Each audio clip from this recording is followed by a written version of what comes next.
Finally Duleep trophy முடிஞ்ச கொஞ்ச நாள்லேயே வந்து பார்த்தீங்கன்னா அடுத்து ஈரானி கப் வரும் அப்படின்றது எல்லாத்துக்குமே தெரியும். ஸோ அந்த ஈரானி கப்பை பொறுத்த வரைக்கும் பார்த்தீங்கன்னா Mumbai team versus rest of India அப்படின்ற ஒரு டீம் கூட விளாடுவாங்க. இதில் வந்து ஆல்ரெடி ஒரு சின்ன சின்ன பேச்சுவார்த்தைகள் வேறு போயிட்டு இருந்துச்சு.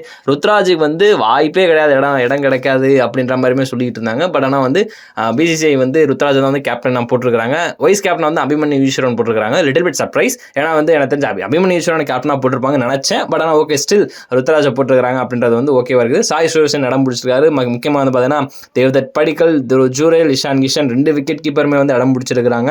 அண்ட் இது மட்டும் இல்லாமல் மானவ் சுதார், ரனீஷ் ஜெயின் 2 பேருமே வந்து துலீப் டிராபியில் ஸ்பின்னர்களாக வந்து கலக்கியிருக்கிறாங்க. முக்கியமாக வந்து மானவ் சுதார் சொல்லவே தேவையில்லை, ஆல்ரவுண்டராக வந்து செம்மையாக ஷைன் பண்ணியிருக்கிறாரு. ஸோ இதுக்கு அடுத்து இன்னொரு முக்கியமான பிளேயர்களாக இருக்கிறாங்க. ஃபாஸ்ட் பாலர்ஸை பொறுத்த வரைக்கும் பார்த்தீங்கன்னா பிரசித் கிருஷ்ணா, முகேஷ் குமார் அண்ட் எஸ்தயால் ரீசென்ட் டைம்ஸ் வந்து கொஞ்சம் பயங்கரமாக ஷைன் பண்ணிட்டு இருக்காரு. அவரோட குட் டைம்ஸ் வந்துட்டு இருந்துச்சுன்னு நினச்சிக்கிட்டு இருந்தேன். அது மட்டும் இல்லாமல் ரிக்கி பூயி ஆல்ரெடி வந்து டொமஸ்டிக்கில் நல்ல ஒரு ரெக்கார்டு. இது மட்டும் இல்லாமல் வந்து பார்த்தீங்கன்னா இப்போ துலீப் டிராப்லையுமே வந்து கொஞ்சம் சீசனல், இந்த சீசன் ஃபுல்லாகவே வந்து தரமாக அடிச்சுக்கிட்டு இருந்திருக்கிறாரு. ஷஷவத் ராவத், ஸோ என்னோட ஸ்பெசிஃபிக் மென்ஷனாக வந்து இதுக்கு முன்னாடியே பண்ணியிருந்தேன் இந்த வீடியோவில். ஐ மீன் இந்த துலீப் டிராஃபியில் வந்து பண்ணியிருந்தேன். ஷஷவத் ராவத்துக்கு கண்டிப்பாக ஏதாவது ஒரு பெரிய சர்ப்ரைஸ் நடக்கும் அப்படின்னு. ஸோ ஈரானி கப்பில் வந்து எடுத்துருக்காங்க. இது மட்டும் இல்லாமல் கலீல் அகமது ஆல்ரெடி வந்து துலீப் டிராஃபில் நல்லா ஷைன் பண்ணியிருக்காரு. அதுக்கு முன்னாடி மேட்ச்லையுமே வந்து நல்லா போட்டிருக்கிறாப்புல. ஸோ அதுக்கடுத்து வந்து கடைசியாக ராகுல் சகர், அவர் வந்து கடைசியாக தான் வந்தார். ஐ திங்க் 2 மேட்ச் தான் விளாண்டார் 3ல். ஸோ அதில் வந்து இதுலேயும் செலக்ட் ஆயிருக்காரு அப்படின்ற ஒரு சூப்பரான ஒரு விஷயமா இருக்குது. மற்றபடி வந்து பார்த்தீங்கன்னா ரிப்போர்ட்ஸ் படி அஜின்கியா ரஹானே, ஷர்துல் தாக்கூர்